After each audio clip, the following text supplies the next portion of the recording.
Friends, आज मैं आप लोगों के साथ शेयर करने जा रही हूँ मेरी लाइफ का सबसे खूबसूरत मोमेंट जो रहा उसी के बारे में आज मैं आप लोगों को बताने जा रही हूँ। आप लोगों को मेरे फेस से लग ही रहा है कि मैं कितनी एक्साइटेड हूँ आप लोगों के साथ अपनी स्टोरी शेयर करने के लिए। मैं स्टोरी शेयर इसलिए करना चाहती हूँ कि मैंने बहुत सारी प्रॉब्लम फेस की है। समहाउ कहीं ना कोई ये प्रॉब्लम जरूर फेस कर रहा हो और किसी ना किसी की मेरे थ्रू अगर हेल्प होती है तो बहुत ही अच्छी बात है। तो आज मैं आप लोगों को बताऊंगी मेरी प्रेगनेंसी जर्नी के बारे में, फर्स्ट डे से लेके लास्ट डे तक कैसे कैसे मैंने हर प्रॉब्लम जो भी मुझे हुई उसको मैंने फेस किया, या फिर मेरी जर्नी किस तरीके से रही, कितनी स्मूथली रही या फिर नॉर्मल रही या फिर अप्स डाउन्स आए। तो सभी आप लोग जानोगे आज मेरी स्टोरी के थ्रू कि मैंने क्या क्या चीज़ें फेस की है। मेरी जो प्रेगनेंसी रही है वो अनप्लान प्रेगनेंसी रही है। मैंने इसकी कोई भी प्लानिंग नहीं की थी कि हाँ मैं प्लान करके चल रही हूँ और मुझे बेबी करना है। हुआ ऐसे था कि हम लोग ये सोचते थे कि अभी प्रेगनेंसी नहीं करनी, पहले अपन एक दूसरे को जानते हैं, थोड़ा बहुत घूमते हैं, एंजॉय करते हैं लाइफ को, फिर जाके बेबी प्लान करेंगे। बट भगवान को कुछ और ही चाहिए था। मेरी शादी को 10 महीने हुए थे और मैं प्रेग्नेंट हो गई थी। तो मेरी जो साइकिल है ना वो ऐसी है कि कभी भी वो प्लस नहीं जाते डेज, हमेशा 1 या 2 दिन पहले आ जाती है या फिर फिक्स टाइम तक तो वो आ ही जाती है। तो मेरी साइकिल के 2 दिन प्लस हुए, मेरे पीरियड्स 2 दिन प्लस हो गए, मेरे को पीरियड्स नहीं आए। तो मेरे को लगा कि यार ऐसा कभी भी मेरे साथ नहीं हुआ कि मेरे डे प्लस हुए हों। तो फर्स्ट टाइम था कि मेरे साथ ऐसे हो रहा था कि मेरे डे प्लस हो रहे थे। तो मैंने इनको बोला कि आप मेरे लिए किट्स लेके आ जाइए, मैं टेस्ट कर लेती हूँ कि मेरी प्रेगनेंसी या मेरे डे क्यों प्लस हुए हैं, कहीं मैंने कंसीव तो नहीं कर लिया बेबी। तो इनको इनको लगा कि 2 दिन से क्या होता है, हो सकता है लेट तक आ जाएगी, बट फिर भी मैंने इन्हें बोला आप लेके आइए, तो ये मेरे लिए किट लेके आए। तो मैंने नेक्स्ट डे मॉर्निंग में अपना टेस्ट किया तो टेस्ट नेगेटिव आया। तो मुझे लगा चलो थैंक गॉड ऐसा कुछ भी नहीं है जैसा मैं सोच रही हूँ, क्योंकि हम लोगों की कोई प्लानिंग नहीं थी। थोड़ा सा मैं डर गई थी कि कहीं इनको भी रेडी है या नहीं, यार ऐसा कैसे माइंड में आता ही, आप लोगों को भी कभी आया हो। तो फिर क्या था, मैं आराम से हैप्पीली अपने सारे काम करना स्टार्ट कर दिया था। नॉर्मल जैसे डेली रूटीन अपना चल रहा होता है वैसे ही चल रहा था। अब 1 वीक प्लस हो गया, मुझे लगा यार इतना टाइम प्लस कैसे हो गया, मेरे पीरियड्स क्यों नहीं आ रहे, कहीं कोई प्रॉब्लम तो नहीं है ना, मेरे साथ कोई प्रॉब्लम हो रही हो। और मुझे इवन टायर्डनेस काफ़ी ज़्यादा फील हो रही थी, मुझे स्मेल वाली प्रॉब्लम भी स्टार्ट हो गई थी और थकान बहुत ज़्यादा थी। तो मेरे को लगा कि ऐसे ही हो रही होगी, वर्क भी अपन काफ़ी ज़्यादा कर लेते हैं, तो मैंने नोटिस भी नहीं किया। बट जब डे का प्लस होने लगे ना, 7 debt plus, 8 debt plus, 10 days हो गए, तो फिर मैंने इनसे बोला कि आप मेरे लिए अगेन एक किट और लेके आइए, मेरे को एक बार और टेस्ट करना है डॉक्टर के पास जाने से पहले कि मेरे डे क्यों प्लस हो रहे, मेरे पीरियड्स अभी तक आए नहीं, तो कोई प्रॉब्लम तो नहीं है ना। तो फिर ये मेरे को डांटते हैं, पहले तक कुछ भी नहीं है तो ज़्यादा सोच रही है, तो फिर मैं और ज़्यादा डर गई कहीं मैंने कंसीव तो नहीं कर लिया, क्योंकि अब ये रेडी भी नहीं है। तो फिर भी मेरे को नाइट में किट ला के दे दी इन्होंने मुझे, जब ऑफिस से आए किट लेके आए। तो अब मेरे को इतनी ज़्यादा टेंशन हो रही थी कि जैसे किसी एग्जाम का रिजल्ट आने वाला और मुझे कल मेरा रिजल्ट आएगा और मैं चेक करूँगी। एक्साइटेड भी थी, थोड़ी डरी हुई भी थी, क्योंकि समझ ही नहीं आ रहा था, क्योंकि टोटली अनप्लान थी, इनके बारे में भी मुझे नहीं पता था कि ये रेडी है या नहीं, इसलिए थोड़ी सी ज़्यादा वरिड भी थी मैं। तो फिर रात भर मेरे को नींद भी नहीं आ रही थी, ऐसा लग रहा था कि अभी की अभी टेस्ट करूं, बट मुझे ये था कि मॉर्निंग में रिजल्ट अच्छा आता है तो मैं ये नाइट मेरे लिए सबसे लंबी नाइट हो गई, क्योंकि मुझे नींद ही नहीं आ रही थी, टेंशन हो रही थी कि पता नहीं रिजल्ट में क्या रहेगा, नेगेटिव या पॉजिटिव, क्योंकि मैं दोनों तरीके से भी रेडी नहीं थी अभी तक। मन कर रहा था कि अगर पॉजिटिव रहता है तो चलो कोई नहीं, नेगेटिव रहता है तो भी तो बहुत ही अच्छी बात है। तो फिर जैसे जैसे सुबह हुई, मुझे सुबह का वेट भी नहीं किया जा रहा था, 4 ही बजे थे, कि मुझे बस ये लग रहा था कि अब तो मैं टेस्ट कर ही लेती हूँ। मैंने देखा ये भी जग रहे, इनको भी नींद नहीं आ रही है, तो मैंने इनको बोला कि मैं जा रही हूँ, एक बार टेस्ट करके देखती हूँ क्या रहता है। तो फिर मैं गई वॉशरूम, मैंने टेस्ट किया कि इवन 1 ड्रॉप भी मैंने डाला था कि मेरा टेस्ट पॉजिटिव आ गया बहुत जल्दी। मुझे वेट भी नहीं करना पड़ा कि रिजल्ट पॉजिटिव आ गया था, मुझे पता चल गया था कि मैं प्रेग्नेंट हूँ। अब मेरे को असली टेंशन, जो रियल टेंशन थी ना उस टाइम पे स्टार्ट हुई, जो मेरा रिजल्ट पॉजिटिव आ गया। अब मेरे को इतनी ज़्यादा टेंशन हो रही थी, मैं इनको जाके कैसे बताऊंगी, पता नहीं ये ऐसा करेंगे नहीं करेंगे, अभी रेडी हैं या नहीं है। हमारी तो कोई प्लानिंग भी नहीं थी बेबी से रिलेटेड, क्योंकि बहुत कुछ अपन प्लान करते हैं बेबी कंसीव करने से पहले, हर इंसान की कुछ ना कुछ प्लानिंग होती। एट सडन हमको पता चलता है तो हम लोग थोड़ा सा घबरा जाते हैं कि हाँ भाई क्या है क्या नहीं, कैसे मैनेज होगा, सब कुछ हो जाएगा नहीं होगा, अभी मैं रेडी हूँ या नहीं हूँ। इस तरीके के बहुत सारे क्वेश्चन हम लोगों के माइंड में आ जाते हैं उस टाइम पे। मैंने कैसे ना कैसे खुद को रेडी किया, कूल डाउन हुई, चलो कोई नहीं जो भी है मैं इसे कंटिन्यू करूँगी, कैरी ऑन करूँगी। तो फिर मैं बहुत टेंशन के बाद में कैसे ना कैसे अपने आप को खड़ा किया, मैं वापस आई, रूम में आई, इनको देखा और इनको बोला कि कुछ भी नहीं है, सब कुछ नेगेटिव है, क्योंकि मैं इनका रिएक्शन जानना चाहती थी, इनका रिएक्शन क्या रहता है। तो फिर मैंने इनको नेगेटिव बोला, तो इन्होंने मेरे फेस से ही जान लिया कि नहीं, रिजल्ट नेगेटिव नहीं है, पॉजिटिव है। तो इन्होंने मुझे बोला कि तू टेंशन क्यों ले रही है, रिजल्ट पॉजिटिव है तो भी मैं रेडी हूँ, मुझे कोई भी प्रॉब्लम नहीं है, बेबी से रिलेटेड हम लोग आराम से कर लेंगे, तो टेंशन मत ले। मैंने कहा पर रिजल्ट तो नेगेटिव, आप ऐसे क्यों बोल रहे हो, क्योंकि मुझे लग रहा है कि तेरा रिजल्ट नेगेटिव नहीं है, तेरा पॉजिटिव है। फिर मैंने इनको बोल दिया हाँ पॉजिटिव है। तो इन्होंने इतना ज़्यादा मुझे कस के हक किया ना, वो हक मुझे बहुत अच्छा लगा कि चलो ये रेडी है। जो मैं टेंशन कर रही थी वो टेंशन जैसा कोई चीज़ ही नहीं है। तो मेरे को बहुत बहुत ज़्यादा हैप्पी फीलिंग आई। तो इन्होंने मुझे बोला तो वेट कर, तो बैठ मैं आता हूँ अभी। तो एक गए किचन में जाके हलवा बनाते हैं, लेके आते हैं, मुझे बोलते कि कुछ मीठा तो खिलाओ, अब तूने इतनी बड़ी गुड न्यूज़ दी है। तो मैंने कहा मैं जब मॉर्निंग होएगी मैं कुछ बना के आपको खिला दूंगी, अब तो हम कुछ ला भी नहीं सकते हैं और मेरा मन भी नहीं है बनाने का। तो इन्होंने बोला इतनी बड़ी गुड न्यूज़ तूने ऐसे ही दे दी, कुछ बिना मीठे वगैरह के, चल कोई बात नहीं, मैं ऐसे करता हूँ कुछ लेके आता हूँ। और इन्होंने मेरे लिए सरप्राइजली हलवा ला के दिया और मुझे इतना अच्छा लगा ना कि वो पल बस आप सोच नहीं सकते हो, आप मेरे फेस के एक्सप्रेशन से जान सकते हो। तो हम लोगों का डे इस तरीके से स्टार्ट हुआ। फिर ये ऑफिस चले गए, मुझे बोल के गई कि कल मैं ऑफ लेके आता हूँ, हम डॉक्टर के पास जाएंगे। मैंने कहा ठीक है चलो कोई नहीं, अब जो भी हम डॉक्टर से जाके बात करते हैं कैसा क्या रहेगा क्या नहीं रहेगा। तो ये डॉक्टर के पास हम नेक्स्ट डे डॉक्टर के पास गए, हमने चेकअप वगैरह कराया, सब कुछ नॉर्मल था।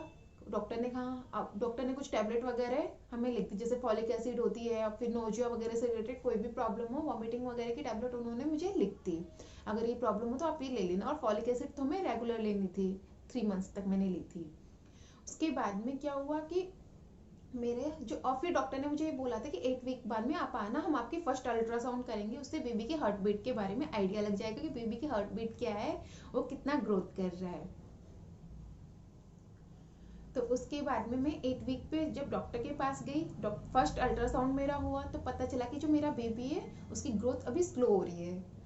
तो बस ये जान के बहुत ज़्यादा दुख हुआ कि जब डॉक्टर ने बोला कि आपका बेबी अभी 1 वीक पीछे चल रहा है।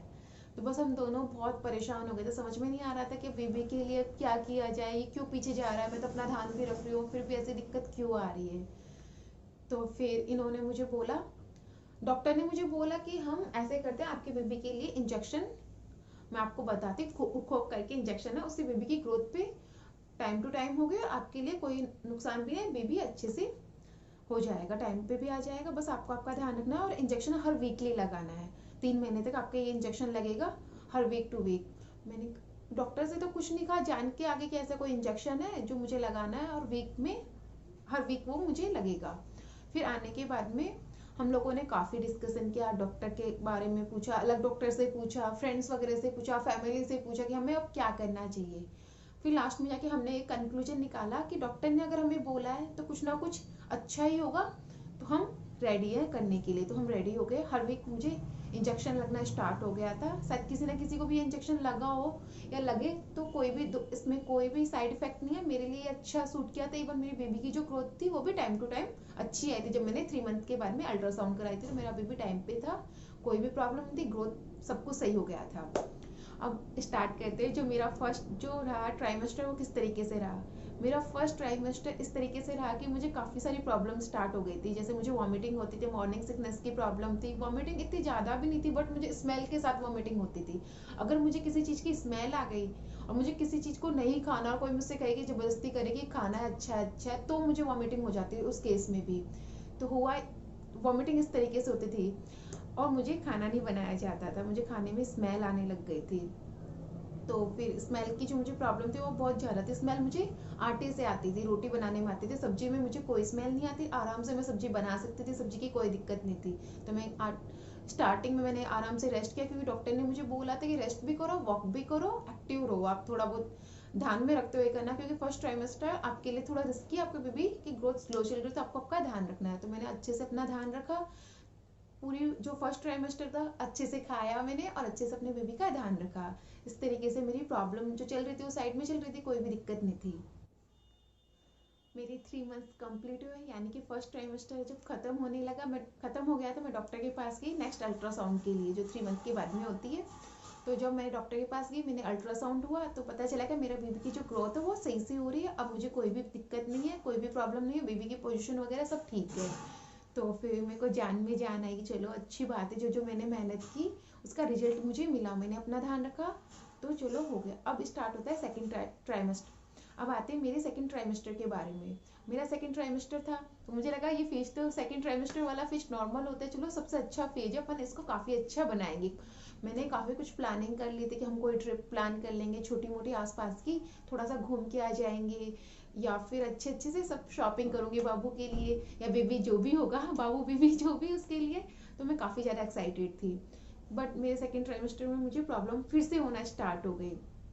सबसे पहले मुझे स्टार्ट हुई कोल्ड की प्रॉब्लम। मुझे इतना ज़्यादा कोल्ड हो गया था कि मुझे दिक्कत थी कि मेरे को ये ज़्यादा डर तो ये था कि कहीं मुझे खांसी ज़्यादा हो गई तो मैं खांसूंगी तो मेरी बेबी को प्रॉब्लम ना हो जाए। तो पर टचवुड मुझे इतनी खांसी नहीं हुई। मुझे कोल्ड था, मेरी नोज बिल्कुल क्लोज हो जाती थी, कुछ भी डालो असर नहीं करता था, विक्स लगाओ तो भी मैं नहीं जग पाती थी। रात रात भर मैं जगती रहती थी, मुझे नींद नहीं आती थी क्योंकि मेरी नाक बंद हो जाती थी। मैं इतनी परेशान थी कोल्ड की वजह से, बहुत ज़्यादा वाली।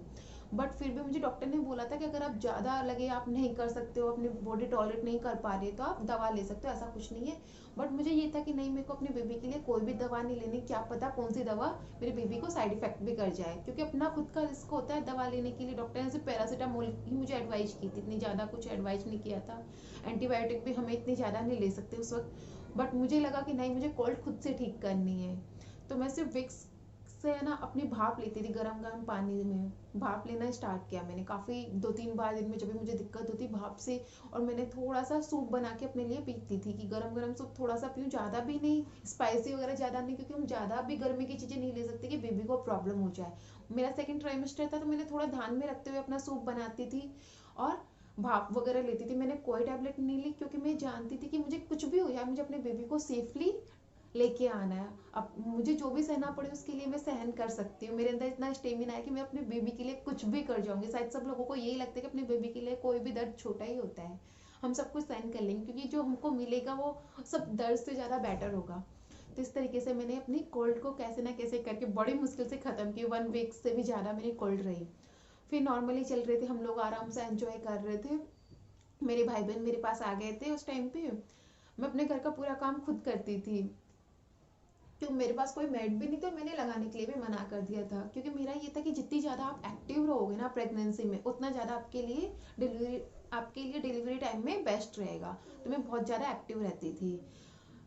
फिर स्टार्ट हुआ, मुझे नेक्स्ट प्रॉब्लम स्टार्ट हुई हेमोरॉइड की। शायद किसी को हेमोरॉइड की प्रॉब्लम हो रही हो तो उससे पता है क्या करना है। गर्म पानी का जो टब लेना है, उसमें आराम से आप बैठ जाओ, थोड़ी देर आपको काफ़ी ज़्यादा रिलैक्स फील होगा। तो मेरे हेमोरॉइड इतना भयंकर हो गया था काफ़ी ज़्यादा कि मुझे पूप तक जाने में बहुत ज़्यादा दिक्कत हो रही थी। मुझे चलने फिर अगर मैं ज़्यादा चलती थी तो मुझे वो काफ़ी ज़्यादा हो जाता था। तो स्टार्टिंग में तो मुझे लगा कि नहीं, मुझे एक्टिव रहना है, तो मैंने ध्यान नहीं दिया। बाद में मेरे को कम्प्लीटली 1 वीक के लिए बेड रेस्ट करना पड़ा था, क्योंकि मैं जो चलती फिरती थी ना उससे वो और ज़्यादा बड़ा हो जाता था। तो फिर मैंने 1 वीक का रेस्ट लिया और मैंने हॉट वाटर में बैठ के काफ़ी देर तक अपनी सिकाई करती थी। तो अगर आप लोगों को हेमोरॉइड की प्रॉब्लम हो रही है तो सबसे अच्छा यही सॉल्यूशन है कि आप हॉट वाटर को यूज में लीजिए। हॉट वाटर में टब में बैठिए काफ़ी देर तक, दिन में 2-3 बार कीजिए। सेकेंड चीज़, आप थोड़ा सा रेस्ट कीजिए। थर्ड चीज़, डॉक्टर आपको एक ट्यूब देगा, आप वो ट्यूब लगा सकते हो। ट्यूब लगाने में तो कोई दिक्कत नहीं है, बस हाँ ज़्यादा अंदर तक मत लगाइए, वैसे तो कोई प्रॉब्लम नहीं, बट फिर भी बाहर बाहर आपकी आउटर स्किन पे ही लगाओ, अंदर तक मत लगाना। तो फिर ये प्रॉब्लम मेरे को स्टार्ट हुई। तो मैंने इसको भी अपने बेबी को, मुझे इतना तकलीफ होती थी कि सब लोगों को ऐसा लगता था कि हाँ यार ये कैसे झेलेगी। सब लोग बहुत ज़्यादा डरे हुए थे मेरे को लेके कि पता नहीं इसका कैसे टाइम निकलेगा, क्योंकि बहुत ज़्यादा प्रॉब्लम फेस करनी पड़ रही थी। फिर भी मैं बहुत हैप्पी थी, मुझे लगा कुछ नहीं, जो भी होगा देखा जाएगा। अरे मेरा बेबी आएगा, मुझे कितना सब कुछ करना है, उसकी बहुत सारी प्लानिंग करनी है।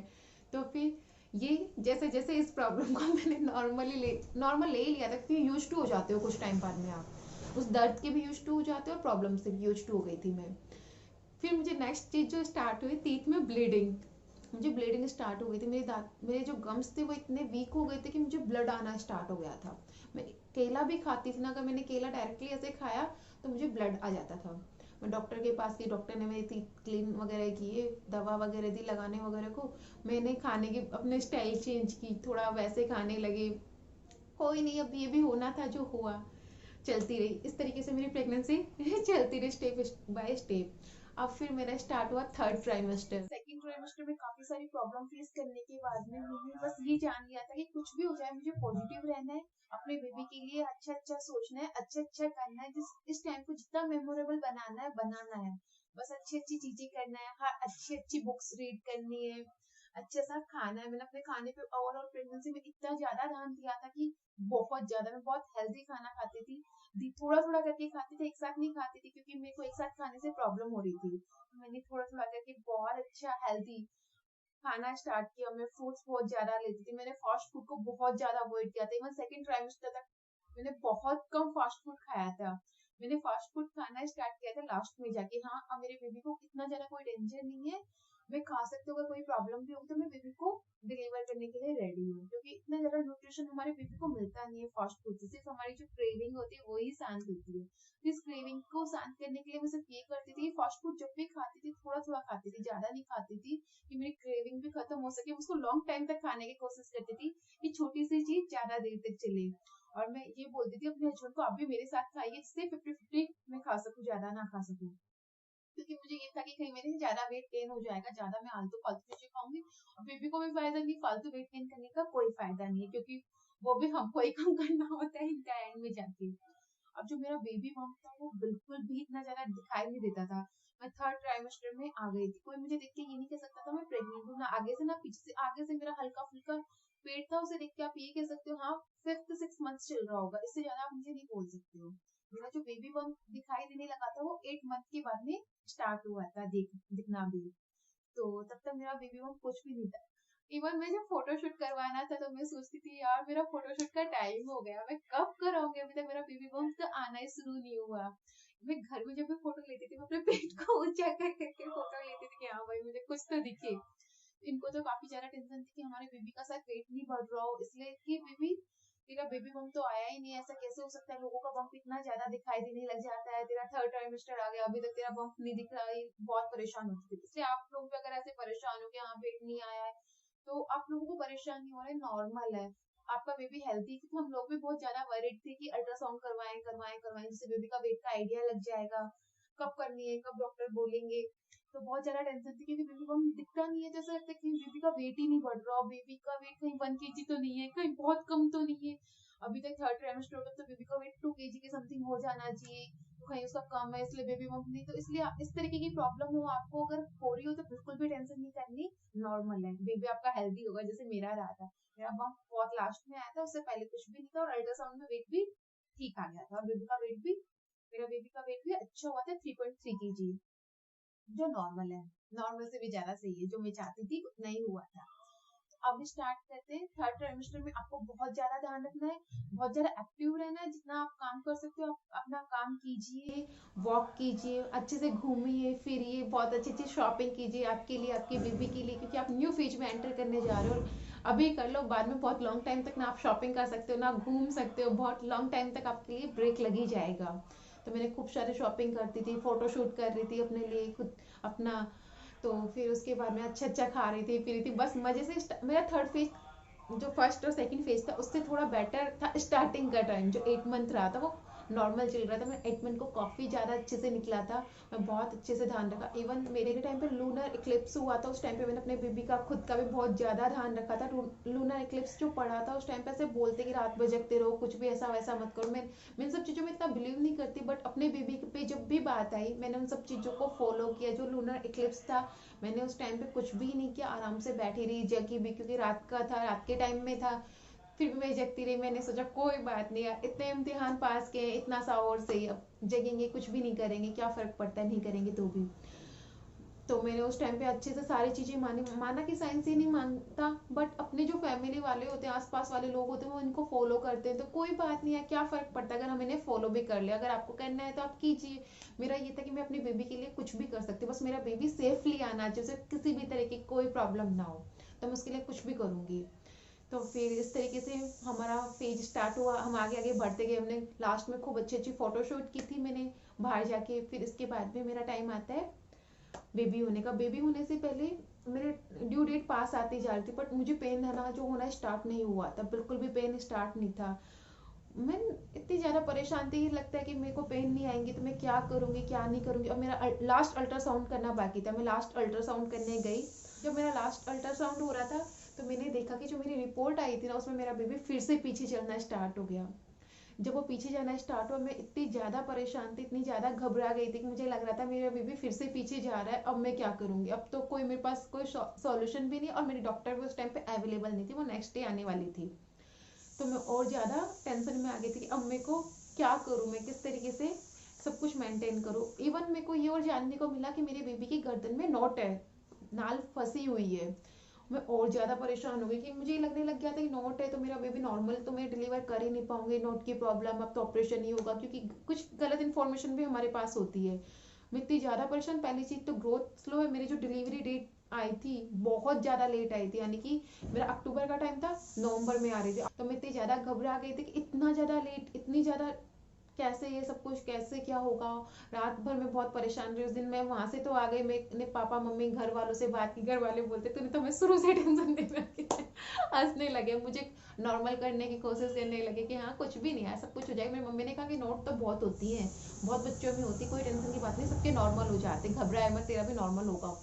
मैंने कहा मम्मी पता नहीं कहीं बेबी फंस गया तो ऐसे वैसे। फिर मैं नेक्स्ट डे डॉक्टर के पास गई, सबसे पहले अपॉइंटमेंट ली, सबसे पहले गई। हाँ मुझे डॉक्टर से बात की, डॉक्टर से बोला डॉक्टर मेरा बेबी पीछे चल रहा है, मुझे क्या करना चाहिए, अब क्या होगा, अब मेरा बेबी कैसे होगा, सब कुछ ठीक है ना। फिर डॉक्टर ने कहा सब कुछ ठीक है, सब कुछ ठीक है, आपका बेबी का वेट भी नॉर्मली सही आया है, जब तक आपका बेबी होगा तब तक आपके बेबी का और वेट गेन हो जाएगा, जो नॉर्मल है उसके आइडियल वेट पे वो आ जाएगा।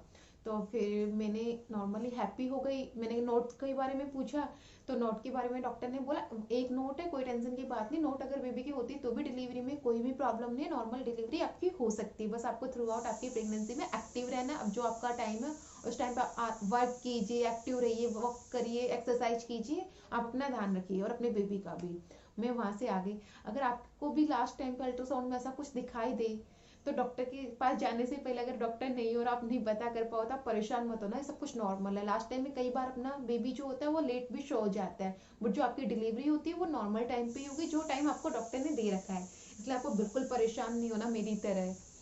जितना मैं ज़्यादा बहुत ज़्यादा परेशान हो गई थी, जबकि मुझे ये था कि मैं बहुत ज़्यादा एक्टिव रहने की कोशिश, मैं अपने आप को पॉजिटिव रखने की कोशिश कर रही थी, क्योंकि नेगेटिव इम्पैक्ट हमारे बेबी पे भी पड़ता है। इसलिए आपको कितनी भी प्रॉब्लम हो नेगेटिव नहीं होना, क्योंकि कहीं ना कहीं आपका बेबी आपको फील करता है, आप जो भी सोचते हो, ऐसे बोलते जो हम सोचते हैं, जो हम कर रहे होते हैं वो हमारे बेबी के ऊपर पूरा का पूरा इम्पैक्ट आता है। इसलिए हमेशा पॉजिटिव रहिए, अच्छी अच्छी बुक्स रीड कीजिए, अच्छा सोचिए, अच्छा देखिए, अच्छा खाइए और अच्छे से अपनी लाइफ को, इस फेज को अच्छा बनाइए। क्योंकि हमेशा ये बोला जाता है आपका जो भी होगा आपके बेबी के ऊपर उसका इम्पैक्ट पड़ता ही पड़ता है, और महाभारत में तो आपने सुना ही है। तो बस मेरे को यही था कि मेरे को हर तरीके से ध्यान रखना है कि मेरा बेबी अच्छा हो, ओवरऑल ठीक हो, जैसा भी हो, कुछ भी हो, चाहे लड़का हो लड़की हो कोई फर्क नहीं पड़ता, बट वो अच्छा होना चाहिए।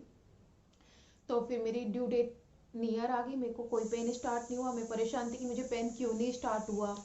मैंने हाँ वॉक करना स्टार्ट कर दिया था नॉर्मली, बहुत कोशिश करती थी, सबसे बात करती थी कि मेरा पेन नहीं स्टार्ट हो रहा है। सब लोग बोल रहे थे अब तो बेबी आ जाना चाहिए, आ जाना चाहिए, क्योंकि मेरे को पेन होते थे, थोड़े थोड़े पेन स्टार्ट होते थे, बट वो पेन वैसा नहीं था कि डिलीवरी के लिए पेन हो रहा हो, मैं डॉक्टर के पास जाऊँ, नॉर्मली पेन होता था, बंद हो जाता, हल्का फुल्का पेन कभी भी हो जाता था, बट आप उनको कंपेरिजन नहीं कर सकते कि आपका डिलीवरी का पेन है। तो फिर उसके बाद में मेरे को कमर दर्द की इतनी ज़्यादा लास्ट में प्रॉब्लम होना स्टार्ट हो गई थी, मुझे बैक पेन इतना ज़्यादा था कि मुझे वॉक करना भी डिफिकल्ट हो गया था मेरे लिए। बट फिर भी मैं अपने कमर दर्द के साथ वॉक तो करती थी, क्योंकि अगर हम एक्टिव नहीं रहे तो प्रेगनेंसी के टाइम हो सकता है प्रॉब्लम हो जाए। थर्ड ट्राइमेस्टर में आपको बहुत ज़्यादा पानी पीना है, क्योंकि पानी हमारी नॉर्मल डिलीवरी में बहुत हेल्प करता है। अच्छे से वॉक करनी है, एक्सरसाइज आप उतनी ही करो जितनी आपकी बॉडी टॉलरेट कर सकती है, या फिर अपने आपने डॉक्टर से पता किया हुआ हो। बिना डॉक्टर के पता किए हुए आप कोई भी रिस्क मत उठाओ, कोई भी चीज़ ऐसी मत करो जिसमें डॉक्टर ने आपको नहीं बताया हो, क्योंकि आपके बेबी को प्रॉब्लम नहीं होनी चाहिए। तो फिर मेरी ड्यू डेट निकल ही गई, मैं डॉक्टर के पास गई सेम डेट के दिन कि हाँ आज की मेरी ड्यू डेट है, मेरा मुझे पेन होना स्टार्ट नहीं हुआ, अब मुझे क्या करना चाहिए। डॉक्टर ने बोला आप एडमिट हो जाओ। तो मेरे को लगा कि अभी तो दिवाली है, ना कोई आ सकता है मेरे पास, और फेस्टिवल है कि मैं इस टाइम पे एडमिट पे हूँ तो कैसे काम हो सकता है। तो मैं घर पे आ गई, मैंने डिस्कशन किया कि मुझे क्या करना चाहिए। तो फिर हम लोगों ने डिस्कस करके यही कहा कि चलो 2 दिन और भी रुक जाते हैं, 28 को मैं हॉस्पिटल चली जाऊंगी कि दिवाली बना के 27 की दिवाली है।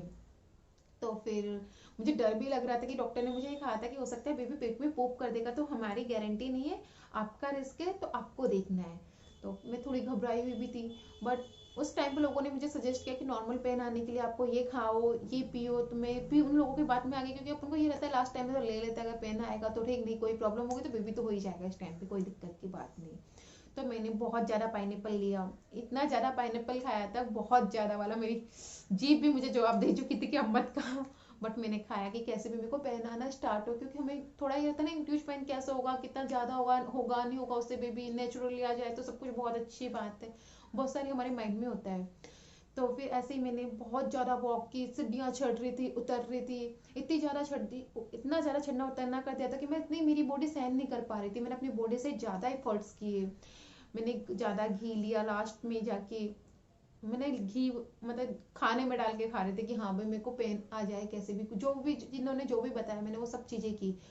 मिर्ची भी मैंने खाई, बट मैं आप लोगों को यही कहूंगी प्लीज किसी की बात में मत आइए। कोई कहता है पाइनएप्पल खाना है, कोई कहता है वॉक करनी है, सीढ़ियाँ चढ़ना उतरना है, बहुत ज़्यादा उतर रही चिड़िया, बहुत लंबे लंबे स्टेप से आप चलिए कि आपको पेन आना स्टार्ट हो जाएगा। बट प्लीज अगर आपकी बॉडी अलाउ करती है तो ही कीजिए, अगर आपका डॉक्टर बोलता है तो ही आप कीजिए, क्योंकि मैंने इसका साइड इफेक्ट जो मुझे हुआ था मुझे बाद में पता चला, जब मेरा बेबी डिलीवर हो गया उसके बाद मुझे पता चला कि मेरे को क्या साइड इफेक्ट हुआ है। इसलिए मैं आप लोगों को यही कहूंगी, रिस्क आपकी है, प्लीज इतना ही कीजिए जितना कर सकते हो, मत कीजिए ऐसा कुछ भी नहीं, अगर आना होगा तो आ जाएगा, वरना बहुत रेयर, अगर आपके नहीं आ रहा है तो कोई बात नहीं। इंड्यूज पेन इतना ज़्यादा बुरा नहीं होता, मेरा पर्सनल एक्सपीरियंस तो यही रहा है कि मेरे लिए इंड्यूज पेन ने, मुझे कोई साइड इफेक्ट नहीं रहा इंड्यूज पेन का। हाँ, अब मैं जाती हूँ डॉक्टर के पास, अब आगे की बात पे आते हैं, वरना स्टोरी, वरना वीडियो बहुत लंबा हो जाएगा। अब मैं एडमिट होने के सुबह 9 o'clock पे मैं चली गई थी हॉस्पिटल, जाके मैं एडमिट हो गई थी, प्रोसेस वगैरह पूरे फॉर्म वगैरह फिर हमने कर ही दिया था। तो इन्होंने, डॉक्टर ने मुझे एडमिट होने के बाद में बोला कि आपका ब्लड टेस्ट होगा, उससे हम आपके बारे में, आपके बेबी का ये आइडिया लगा लेंगे कि आपका बेबी इंड्यूस पेन लेने के लिए रेडी है या नहीं, हम आपको इंड्यूस पेन दे या नहीं दे, आपकी बॉडी टॉलरेट कर सकती है या नहीं कर सकती है। मैंने कहा ठीक है, मेरे को ब्लड टेस्ट के लिए उन्होंने भेज दिया। तो मैं ब्लड टेस्ट के लिए हाई रिस्क जोन में चली गई, मुझे, मैंने ऊपर रेट भी नहीं कहते ये प्रेगनेंसी का कौन सा जोन है क्या है, मैं बस वहाँ पे मुझे बोला डॉक्टर, वहाँ पे मैं चली गई। अंदर जो जाके मैंने देखा एक लेडी थी, वो इतनी ज़्यादा पेन में थी, इतनी ज़्यादा पेन में थी कि उसको देख के बस, जो अब तक की मेरी जो एनर्जी थी, जो जान बची हुई थी, मैंने अपने आप को पॉजिटिव कर रखा था, सब कुछ मेरा निकल गया। मैं इतनी ज़्यादा घबरा गई कि अब मेरा भी यही हाल होगा, मैं कैसे कर पाऊंगी यार, मैं इतना दर्द नहीं सहन कर सकती, मैं कर पाऊंगी नहीं कर पाऊंगी, अपन घबरा जाते हैं उस वक्त बहुत ज़्यादा, उसे बहुत ज़्यादा तकलीफ हो रही थी, उसे ब्लीडिंग स्टार्ट हो चुकी थी, वो दर्द में इतनी ज़्यादा हाई रिस्क जोन है, तो आप सोच सकते हो कितना ज़्यादा उसे प्रॉब्लम हो रही होगी। वहाँ पे मेरा ब्लड लिया, मेरे बीपी उन्होंने मेजर की, मेरी बीपी थ्रू आउट प्रेगनेंसी बहुत ज़्यादा लो रही थी, तो वो और ज़्यादा लो हो गई, तो डॉक्टर ने कहा आपको लो नहीं करना, आपको कूल डाउन रहना है, हर किसी की प्रेगनेंसी अलग अलग हो सकता है आपको इतनी प्रॉब्लम ना हो, तो आपको आपके ऊपर कंसंट्रेट करना है, आपको कहीं और ज़्यादा कंसंट्रेट नहीं करना। तो फिर मैं थोड़ी कूल हुई, बाहर आई तो डॉक्टर ने मुझे फॉर्म वगैरह दिया कि आपको वापस अल्ट्रासाउंड करवानी है एक बार, लास्ट में हमको अल्ट्रासाउंड में चेक करना है कि सब कुछ ठीक है ना, आप रेडी हो ना, आपको किस तरीके से ऑपरेशन करना है, आप इस नॉर्मल करना है। तो मैंने कहा मेरे हस्बैंड कहाँ पर है, तो उन्होंने बोला आपके हस्बैंड तो अभी ब्लड देने गए हुए हैं। फिर मुझे वापस झटका लग गया, अब उनको एकदम से ऐसा झटका लगा कि मेरे को ब्लड की क्या नीड थी यार, मेरे को तो अभी तक मेरी बॉडी ठीक है, बेबी ठीक है, तो मुझे ब्लड की क्या नीड आ गई। तो उन्होंने मुझे बोला कि ब्लड की नीड आपको इसलिए है कि अगर आपको इन केस ब्लड की नीड पड़ती है तो आपको, आपके पास ब्लड होना चाहिए, हम आपको दे सके। तो फिर जाके मुझे थोड़ा नॉर्मल फील हुआ कि हाँ भाई चलो मुझे अभी अभी ब्लड नहीं छिड़ेगा, वरना मुझे ये लगा कि मुझे अभी के अभी ब्लड छिड़ेगा, अभी शायद रिपोर्ट में ये आया होगा कि ब्लड की कमी है कुछ वगैरह, उनको जो टेस्ट करा किया तो मैं कहा उसकी इतनी जल्दी रिपोर्ट भी आ गई, ऐसा वैसा, जबकि ऐसा नहीं था। तो फिर मेरे को, इसलिए मैं आप लोगों को यही कहूंगी पहले मत घबराइए, मैं पहले बहुत ज़्यादा घबरा जाती हूँ, मेरी कमी यही है शायद, मुझे घबराहट बहुत ज़्यादा होने लग जाती है। तो आप लोगों को घबराना नहीं है, जो भी रहेगा रिजल्ट अच्छा ही रहेगा, बिल्कुल मत घबराओ, कूल डाउन रहे, पूरी प्रेगनेंसी में आपको कूल डाउन ही रहना है, शायद प्रेगनेंसी आपको ये सिखा के ही जाएगी कि आपको कूल डाउन कैसे रहना है। तो फिर उसके बाद में मेरी रिपोर्ट पूरे दिन में नहीं आई, पूरे दिन मैंने लोगों को देखा किस तरीके से बेबी हो रहे हैं, किसी के क्या क्या नहीं, मतलब दर्द बेबी तो नहीं देखा, पर जो दर्द का प्रोसेस था मुझे उन्हीं के रूम में छोड़ दिया था, क्योंकि मेरा कोई भी रूम शिफ्ट नहीं हुआ था, क्योंकि जब तक रिपोर्ट नहीं आनी थी तो मैं वहीं हॉस्पिटल में रुकी हुई थी, तो मैं नॉर्मली जनरल लोगों के साथ ही थी जब, जहाँ पे नॉर्मल लोग थे। तो उनकी काफ़ी ज़्यादा पेन हो रहा था, उनकी कंडीशन देख देख के शाम तक तो मैं इतनी टॉर्चर हो चुकी थी कि मुझे ये लग रहा था कि पता नहीं मैं सहन कर पाऊंगी नहीं कर पाऊंगी, अब जो भी है हो जाए रे यार, अब मुझसे नहीं सहन हो रहा, मैं बहुत ज़्यादा घबरा भी चुकी थी थोड़ी। कुछ अच्छा होता था, किसी अच्छा देख के अच्छी पॉजिटिविटी आ जाती, किसी का नेगेटिव देख के नेगेटिव हो जाते थे, मन है अपना पॉजिटिव देखेंगे तो पॉजिटिव हो जाता है, नेगेटिव देखेंगे तो नेगेटिव हो जाता है, ऐसे ही मेरे साथ हो रहा था। फिर मेरा टाइम आया, 7 बजे के बाद में मेरी रिपोर्ट आई। तो मुझे लग रहा था अब तो कल ही होना है, अब तो ऐसा कुछ नहीं, अब तो कल बेबी होगा, कोई नहीं, आ गई चलो। तो उन्होंने बोला प्राची आपको जो भी करना है आप रेडी हो जाइए, अब हम आपको इंड्यूस पेन देंगे, उसके बाद में आप कहीं नहीं जा सकते हो। तो मैंने कहा चलो ठीक है। तो उन्होंने मेरे को दर्द दिया, तो उन्होंने मुझे दर्द तो देने से पहले उन्होंने मेरे को ट्यूब रखी थी मेरे जो नीचे का जो पार्ट था उसमें। तो उन्होंने मुझे ये बोला था कि आपको हमें कॉपरेट करना है, जितना ज़्यादा आप हमें कॉपरेट करोगे ये दवा आपको उतना ही ज़्यादा हेल्प करेगी। तो मैंने उनको इंटरनल चेकअप के टाइम बहुत ज़्यादा हेल्प करने की कोशिश करती थी, पर दर्द तो बहुत होता है, ये अब क्या कर सकते हैं। तो मैंने उनको आराम से रखने दी, इधर मेरे ड्रिप छिड़ा दी उन्होंने साइड में, मेरी दवा रख दी थी, जो हार्ट बीट की मेजर करने के लिए मशीन लगा दी पेट के ऊपर, हार्ट बीट मेरी मेजर हो रही थी, कंटिन्यूशन में हार्ट बीट चेक हो रही थी, जब तक मेरी 2-3 ट्रिप कंप्लीट नहीं हुई, 3 ट्रिप्स मेरे छड़ी थी, 3 ट्रिप तक जब तक कंप्लीट नहीं हुई, जब तक मेरे हार्ट बीट बेबी की मेजर हो रही, क्योंकि जैसे हमें इंड्यूस पेन देते हैं हो सकता है हमारी बॉडी किस तरीके से रिएक्ट करे, कहीं बेबी की हार्ट बीट फास्ट नहीं हो गई। तो ये सबको मेजर करने के लिए आपको देखा जाता है, आपकी हार्ट बीट को मेजर किया जाता है, बार बार ध्यान रखना होता है। तो मेरे डॉक्टर ने मुझे बोला अभी मैं यहाँ से यहाँ किसी और को देख रही हूँ, तो आपको ये ध्यान में रखना है कि आपकी बेबी की जैसी हार्ट बीट ऊपर नीचे हो आपको हमें बताना है, ज़्यादा तो नहीं हो रही, आपकी कम होने लगे। तो मैंने कहा ठीक है मैं देख रही हूँ। मुझे दर्द आना जो स्टार्ट हो चुका था, मुझे उसी दिन वैसे दर्द आना स्टार्ट हो गया था, मेरे बैक पेन से दर्द आना स्टार्ट हुआ था, मेरे बैक पेन में बहुत ज़्यादा दर्द हो रहा था, क्योंकि मुझे बैक पेन की प्रॉब्लम पहले से ही थी। तो मुझे दर्द बहुत ज़्यादा बैक पेन में हो रहा था, मुझे सहन ही नहीं हो रहा था, इवन पेट दर्द तो आप सहन करो, ऐसा लग रहा था कि पेट दर्द तो सहन करने लायक मैं बचूंगी भी नहीं बचूंगी, मेरे को बैक से स्टार्ट हो गई थी प्रॉब्लम। तो मुझे बस बहुत ज़्यादा घबराहट हो रही थी कब जाके मेरा पेट में दर्द स्टार्ट होगा, अभी तो मेरी बैक पेन ही पीछा नहीं छोड़ रही है, यानी कि 10 बज गए और मेरी बैक पेन इतनी ज़्यादा दर्द कर रही थी, जो मैंने ब्रीथिंग वगैरह जो सब कुछ सीखी थी वो वहाँ पे सब फेल हो रहे थे। ब्रीथिंग मेरी काम करना स्टार्ट हुई थी जब जब मेरे पेट में दर्द आना स्टार्ट हुआ था, उस टाइम पे मैं उसको कंट्रोल कर पा रही थी क्योंकि नॉर्मल पेन था। तो पर जो रियल में कमर दर्द वाला पेन था वो बहुत ज़्यादा वाला पेन था, तो मेरा पेट में दर्द आना स्टार्ट हुआ, नॉर्मली पेन आया, थोड़ा थोड़ा थोड़ा थोड़ा। मुझे डॉक्टर ने ये बोला था आपको भी ये ध्यान में रखना है कि आपको अगर पेन आता है, नॉर्मल पेन आ रहा है, उस टाइम पे आपको पुश नहीं करना, आपको को पुश उस वक्त करना जब डायलेशन आपका अच्छा हो जाए, आपका बेबी का आने का टाइम हो जाए, उससे पहले आपको पुश नहीं करना है। अगर आप स्टार्टिंग में पुश करने लग जाओगे जब आपको दर्द स्टार्ट हुआ है, तो इससे आपके बेबी को प्रॉब्लम हो सकती है, आपका बेबी हो सकता है कहीं फंस जाए, हो सकता है आपके बेबी की जो स्वेलिंग आ जाए, ऐसे बोलते अगर हम ज़्यादा प्रेशर अपने बेबी पे डालते तो उसको स्वेलिंग आना स्टार्ट हो जाती, तो उसको निकलने में प्रॉब्लम होती, कई बार बेबी हमारा फंस जाता है क्योंकि हम पहले से पुश करना स्टार्ट कर देते। तो इसलिए आपको ध्यान में रखना है, आपको लास्ट में जाके पुश करना है, जब डॉक्टर आपको बोले तब तक थोड़ा कंट्रोल करना है। माना बहुत डिफिकल्ट है, उस वक्त इतना दर्द आता है कि हम सब कुछ भूल जाते हैं, हमारा माइंड नहीं काम करता है, बट दर्द के बाद का रिजल्ट के बारे में सोचिए। मैंने हमेशा ये सोचा था कि मुझे जितना भी दर्द आएगा उसके बाद में जो रिजल्ट रहेगा उसी के बारे में ज़्यादा ध्यान दूंगी, मेरा रिजल्ट बहुत अच्छा होने वाला है, इस दर्द से मुझे मेरा बेबी मिलने वाला है, तो दर्द कौन सा बुरा है, सहन कर लेंगे।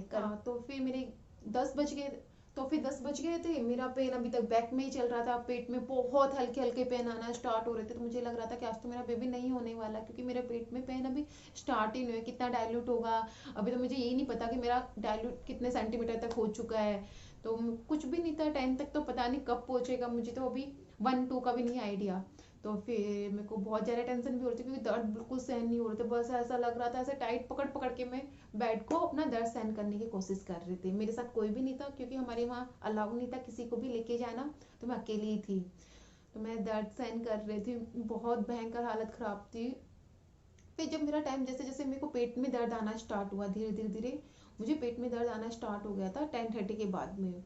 तो फिर दर्द आ रहे थे, मुझे बहुत ज़्यादा दर्द होता है, स्टार्टिंग में तो पेट में दर्द बहुत धीरे धीरे आया था, इतनी ज़्यादा प्रॉब्लम नहीं थी, बट एक बाद में क्या हुआ कि जो पेट का दर्द था वो एकदम से बहुत ज़्यादा बढ़ गया था कि मुझे कंट्रोल नहीं हो रहा था, वो ऑटोमेटिकली जैसे मैं पुश नहीं करना चाह रही थी तो भी वो पुश हो रहा था।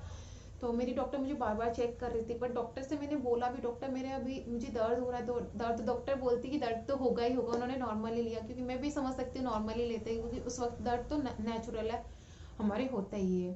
तो मैंने जो मेरे साथ नर्स थी मैंने उनको बार बार बोल रही थी कि डॉक्टर को बुला दो, डॉक्टर को बुला दो, मुझे दर्द बहुत ज़्यादा हो रहा है, मुझसे सहन नहीं हो रहा है। तो फिर उसके बाद में उन्होंने मुझे कुछ नहीं बोला, फिर मैंने लास्ट में बोला कि अब मुझे लास्ट में मुझे लगा कि कुछ ब्रेक हो गया, एकदम से बड़ा सा कुछ आवाज झटका सा लगा, कुछ फीलिंग आई, तो उस वक्त मेरा वाटर ब्रेक हो गया था। तो मैंने डॉक्टर को बोला डॉक्टर मेरा बेबी आ चुका, वाटर ब्रेक के साथ ही मेरा बेबी आ गया था। तो मैंने नर्स को बोला, नर्स डॉक्टर को लेके आई, उन्होंने बोला इतनी जल्दी तो नहीं आएगा। मैंने कहा बट मेरा बेबी आ गया, मुझे फील हो गया कि मेरा बेबी आ चुका है।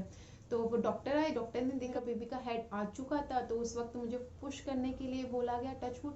मेरा इतना ज़्यादा दर्द था कि मैंने शायद पूरे टाइम अपने ट्राइमेस्टर में इतना फील किया था कि इवन मैंने अपना जो दर्द हो रहा था उसे काफ़ी देर तक फील किया। मुझे मॉर्निंग से ही दर्द स्टार्ट हो चुके थे, इसलिए शायद वो लास्ट में इतनी जल्दी मेरे साथ बेबी हुआ। और जो बेबी होने में मुझे बहुत ज़्यादा प्रॉब्लम हुई थी, इवन स्टिचेज के टाइम पे मेरे को इतनी ज़्यादा प्रॉब्लम हो चुकी थी कि मेरे जो डॉक्टर थे उसे मेरे स्टिचेज नहीं लगाए जा रहे थे, उन्हें प्रॉब्लम हो रही थी, काफ़ी ज़्यादा प्रॉब्लम फेस करनी पड़ रही थी। तो मेरे लास्ट में मुझे बेबी बॉय हुआ था। उसका वेट था 3.3 kg, जिसे देख के मतलब उस बेबी को देख के जो मेरे अंदर का जो भी दर्द था, जो भी प्रॉब्लम हो रही थी, आप सब भूल जाओगे। आपको इतना अच्छा लगेगा कि बस आपका बेबी आपके सामने, ऐसा लगता है जन्नत मिल गई हो। जो जो आपने इतना प्रॉब्लम, या फिर किसी ने अगर प्रॉब्लम फेस की हो या नॉर्मल जैसे भी रहा हो, उसको ऐसा लगता है कि उसका रिजल्ट मिल गया बस। मुझे ये था कि हाँ मेरा बेबी बहुत सही सलामत, बहुत प्यारा सा क्यूट सा मेरे सामने था। मैंने उसको टच किया, उसको अपने सीने पे रख के जो एहसास फील किया, उसके बाद में तो सब कुछ नॉर्मल लगने लग गया था। अगर आपको मेरा वीडियो पसंद आया हो तो प्लीज इसे लाइक कीजिए, सब्सक्राइब कीजिए और कमेंट कर कर मुझे बताइए आपको ये वीडियो कैसा लगा।